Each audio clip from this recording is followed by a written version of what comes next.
नमस्ते दोस्तों, हमारे YouTube चैनल में आपका स्वागत है। दोस्तों पहली बार आए हो तो चैनल को सब्सक्राइब कीजिए और बेल आइकन बटन पे भी प्रेस कीजिए ताकि मेरे किसी भी पोस्ट का आपको नोटिफिकेशन मिल सके।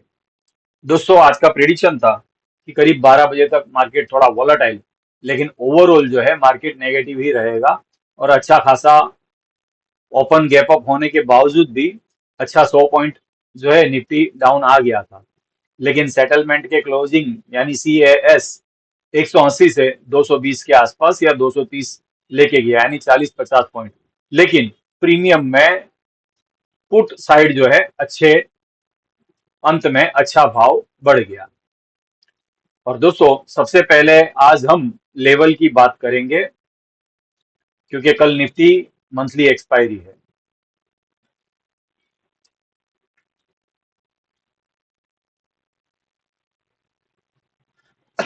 आज का क्लोजिंग बिल्कुल मतलब 50 DMA के नजदीक है। ये 50 DMA डे के लिए जो है वो एक सपोर्ट का काम करता है और 20 DMA के नीचे 10 DMA आ गया है, यानी 10 DMA ने 20 DMA को क्रॉस किया है, यानी डेथ क्रॉस हो गया है, यानी डाउन ट्रेंड कह सकते हैं। और नीचे के लेवल की अगर हम बात करते हैं तो अगर 50 DMA को क्रॉस करता है तो नीचे निफ्टी जो है आज का लो ब्रेक करके सीधा 24,025 जो लास्ट वीक में करीब बुधवार या गुरुवार का लो था, ये लो तक आ सकता है। और दोस्तों हो सकता है कि कल गैप डाउन ओपन की संभावना हो। हमने डाउन साइड का ट्रेड जो है कैरी किया है और अच्छा तगड़ा किया है, क्योंकि एस्ट्रोलॉजी व्यू हमने वीकली व्यू में भी बता दिया था कि जो है गैप डाउन ओपन की संभावना, और यहाँ पर एस्ट्रोलॉजी पे थोड़ा फोकस किया है और डेथ क्रॉस ये भी मतलब ध्यान में रख के, दो चीज को ध्यान में रख के हमने जो है अच्छा तगड़ा डाउन साइड का ट्रेड जो है कैरी किया हुआ है। और कल के लिए लेवल की बात करते हैं तो हो सकता है कि आज का हाई जो है ये एक स्ट्रॉन्ग रेजिस्टेंट का काम करेगा। इसके अलावा यूं कहूं तो 24,300 का तो बहुत बड़ा मतलब रेजिस्टेंट है, लेकिन 200 के ऊपर भी मार्केट जो है टिकने की संभावना बहुत कम है। और हो सकता है कि कल निफ्टी जो है एक अच्छा गैप डाउन ओपन हो और 24,000 भी तोड़ सकता है। अगर 24,000 तोड़ता है तो 23,890 एक स्ट्रॉन्ग सपोर्ट है।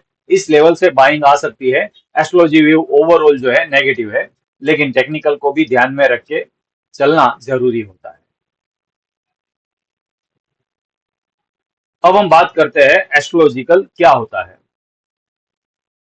सबसे पहले पंचांग देख लेते हैं। कल मंगलवार का दिन है, 25 अगस्त 2026, श्रावण शुक्ल त्रयोदशी है। दोस्तों तेरस वृद्धि है। लास्ट वीक में हमने बताया था कि नक्षत्र वृद्धि और तिथि वृद्धि हो तो मार्केट में एक अच्छा डाउनफॉल की संभावना होती है, और कल का जो है वृद्धि है जो मार्केट के लिए नेगेटिव है। इसके अलावा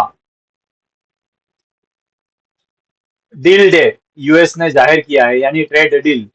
ईरान के ऊपर बहुत सारे एक्शन लगने वाले हैं और ईरान ने भी धमकी दे दिया है कि अगर हमारे ऊपर कोई भी एक्शन लगेगा तो गल्फ से एक बूंद भी क्रूड ऑयल बाहर नहीं निकल पाएगा। तो दोस्तों ये भी कुछ बड़ा होने की संभावना है। एस्ट्रोलॉजी व्यू भी नेगेटिव है। सब कुछ होते हुए देखते हैं कल क्या होता है। हो सकता है कि 100% मैं रॉन्ग भी जा सकता हूं, क्योंकि ये मेरा अपना एस्ट्रोलॉजी व्यू कैलकुलेशन है। कल उत्तराषाढ़ नक्षत्र और चंद्र मकर राशि में रहेगा। बड़े योग की बात करते हैं तो एक शनि और बुध जो है इन दोनों के बीच में षडाष्टक है, अशुभ षडाष्टक। और इसके अलावा बुध और प्लूटो इन दोनों के बीच में भी जो है अशुभ षडाष्टक है। और बड़े योग में खास तौर पे ये दोनों ही है। लेकिन आज की अगर हम बात करते हैं तो चंद्र और बुध का दोनों का जो है एक 16 डिग्री का योग है जो बहुत ज्यादा नेगेटिव होता है।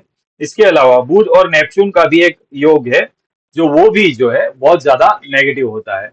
इसलिए कल का एस्ट्रोलॉजी व्यू की बात करें तो गैप डाउन ओपन तो दो चार बार बोल चुका हूं, लेकिन ओपन से लेकर 10 बजे तक मार्केट आज ही की तरह वॉलेटाइल रहेगा, लेकिन ओवरऑल नेगेटिव की संभावना ज्यादा है।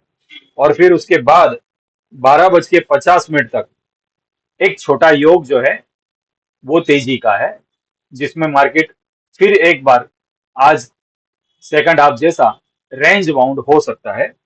और फिर 12 बज के 50 मिनट के बाद जो है मार्केट वन साइड डाउनफॉल रहने की संभावना है। और उसमें भी एक्सपायरी जैकपॉट की टाइम की बात करें तो 12:50 से लेकर 1:50 तक शार्प सेलिंग आ सकती है। फिर एक बार बोलता हूं दोस्तों, हो सकता है यहाँ पर मेरा व्यू गलत भी हो सकता है, लेकिन एस्ट्रोलॉजी व्यू जो है ये बताता है कि ओवरऑल मार्केट जो है कल का सेल ऑन राइज ही रहने का अनुमान है। और दोस्तों, इसीलिए हम हर बार यही बोलते हैं कि मैं और मेरा यूट्यूब चैनल आपके किसी भी प्रॉफिट या लॉस का जिम्मेदारी नहीं लेता। आपको जो भी ट्रेड करना है वो अपने फाइनेंशियल एडवाइजर की एडवाइस लेकर ट्रेड करना रहेगा। दोस्तों, चाहे तो आप यहाँ पर वीडियो स्किप कर सकते हैं, क्योंकि आगे जो है कुंडली रीडिंग करने वाला हूँ। और दोस्तों, मेरा नाम, मेरे यूट्यूब चैनल का नाम और मेरे फोटो का कुछ लोग मिस यूज करके टेलीग्राम पर फेक चैनल बनाकर बैठे हैं। आपको कुछ भी काम है तो स्क्रीन पर नंबर दिया हुआ है, यहाँ से टेक्स्ट मैसेज करना है। हर बार बोलता हूँ कि टेक्स्ट मैसेज करना है, फिर भी कुछ बेवकूफ लोग कॉल करते हैं और इसके अलावा व्हाट्सएप कॉल भी करते हैं। हर बार बोलते हैं टेक्स्ट मैसेज, फिर भी मतलब क्या मालूम क्या समझते हैं अपने आप को, ये बेवकूफियां करते रहते हैं। और दोस्तों, ओवरऑल जो है हमने व्हाट्सएप में भी कॉलिंग जो है वो ब्लॉक करके रखा हुआ है, तो आप कॉल करोगे तो भी रिसीव नहीं होगा। अब हम बात करते हैं कुंडली प्रिडिक्शन की। उससे पहले बता दूं दोस्तों, प्रीमियम ग्रुप ज्वाइन करना है तो जल्द से जल्द मेरा कांटेक्ट कीजिए। आज हमने बढ़िया सा ट्रेड लिया था, ओपन के साथ में ही डाउन का ट्रेड लिया था। 24,400 का पुट लिया था। वो ओपन के आसपास जो है हमने जब बाय किया तब वो 115 के आसपास था। और दोस्तों, वो हाई लगभग 215 के भी ऊपर गया था, लेकिन हमने 190 पर बुक करवा दिया था सभी को। लगभग 70-80 के आसपास ही हमने बुक करवा दिया था। और सेंसेक्स में बहुत मतलब बढ़िया मूवमेंट आया था। 335 वाला हमने 500 के ऊपर बुक करवाया था। अब हम बात करते हैं दोस्तों, पहली कुंडली है दिव्या शर्मा। 19 मई 1995, शाम के 6 बजे, लेखरी, राजस्थान का ये कुंडली है। तुला लग्न की कुंडली है। कुंडली में लग्न में राहु और सप्तम भाव में केतु और साथ में शुक्र बैठा है। और सेकंड हाउस में गुरु, फोर्थ हाउस में चंद्र, पांचवें स्थान में शनि स्वगुरु ही बैठा है। और इसके अलावा सूर्य अष्टम स्थान में बुध के साथ बैठा है और 11वें स्थान में मंगल बैठा है। यूं अगर बात करते हैं तो लग्नेश लग्न को देख रहा है और दशम भाव का जो है स्वामी दशम भाव को भी देख रहा है चंद्र। और यहाँ पर गवर्नमेंट नौकरी की बात है। सेकंड हाउस में गुरु अपने छठे स्थान पे और 10वें स्थान पर और 8वें स्थान पर दृष्टि कर रहा है। यानी सरकार का कारक जो है सूर्य है, भले अष्टम स्थान में बैठा है, लेकिन तीनों पर गुरु की दृष्टि है, 6, 8 और 10। ये देखते हुए कह सकते हैं कि गवर्नमेंट नौकरी लगने की संभावना है, लेकिन कब लगेगी ये भी देखना जरूरी है। छठे स्थान का सबलॉर्ड जो है वो राहु है, और राहु खुद के नक्षत्र और शनि के उप में है। राहु जो है केपी कस्प में 12वें स्थान में बैठा है, लेकिन शनि जो है चौथे स्थान में बैठा है। चौथे चौथे और पांचवें का कस्प का सब है और पांचवें स्थान में ही बैठा है। लेकिन यहाँ पर केपी से अगर हम देखते हैं तो संभावनाएं बहुत कम नजर आ रही है। लेकिन फिर भी अभी जो दशा और गोचर की बात करते हैं तो उस हिसाब से जो है अभी 1 साल और बाकी है। ये अंतिम चांस है, यहाँ पर आपकी नौकरी जो है लगने की पूरी संभावना है, क्योंकि राहु अनटैलेंटेड प्लेनेट है और वो जो है भाव संधि में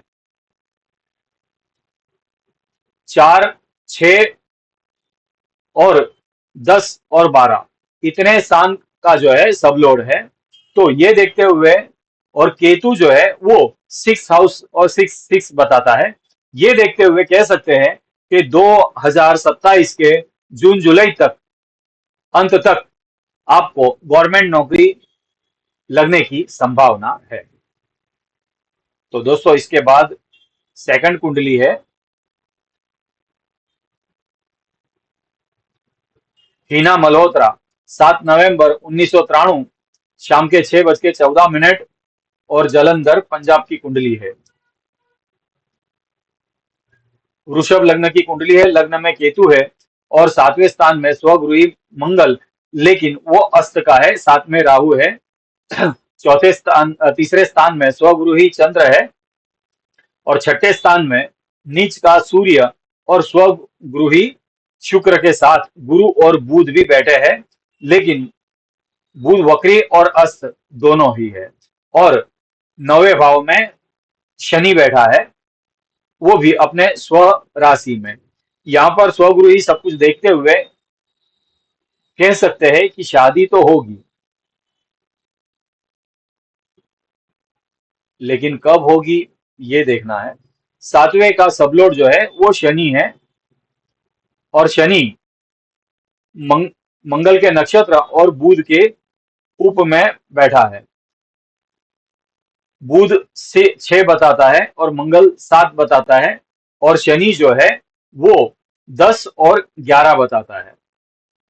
तो ये देखते हुए शादी तो होगी, लेकिन इतना लेट होने का भी सबसे बड़ा कारण मंगल जो है 12वें स्थान का भी स्वामी है और 7वें स्थान का भी स्वामी है। और दूसरी बात कि मंगल अस्त का बैठा है, इसलिए जो है कि थोड़ा लेट मैरिज का योग बनता है। अब दशा की बात करते हैं।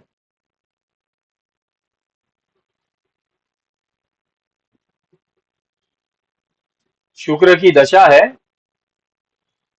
और केतु का अंतर है। क्या बात है। तो यहां पर अगर हम बात करते हैं तो इनका भी जो है हिना मल्होत्रा 2027 तक शादी की संभावना बहुत ज्यादा है। और दोस्तों कुंडली प्रिडिक्शन करना है तो फ्री कुंडली रीडिंग के लिए स्क्रीन पर नंबर दिया हुआ है, यहां पर मेरा जो है टेक्स्ट मैसेज करना है। सिर्फ नाम, gender, date of birth, time और प्लेस और आपका क्वेश्चन, एक ही क्वेश्चन देना है। तो आपका यहाँ पर जो है वीडियो में कुंडली प्रिडिक्शन हो जाएगा। अगर कोई सोशल मीडिया ऊपर ना आना चाहता हो तो उसके लिए जो है 5100 रुपया फीस है कुंडली रीडिंग की। और श्रावण महीने में हर साल हम 50% डिस्काउंट देते हैं। अगर कोई कुंडली रीडिंग करवाना चाहता है तो स्क्रीन पर नंबर दिया हुआ है, यहाँ से मेरा कांटेक्ट कर सकते हैं। और दोस्तों यहाँ पर मैं आज जो है कि रेमेडी नहीं बता पा रहा हूँ क्योंकि बहुत ज्यादा लंबा वीडियो होगा। और दोस्तों यहीं पे मैं अपने वाणी को विराम देता हूँ। नमस्कार।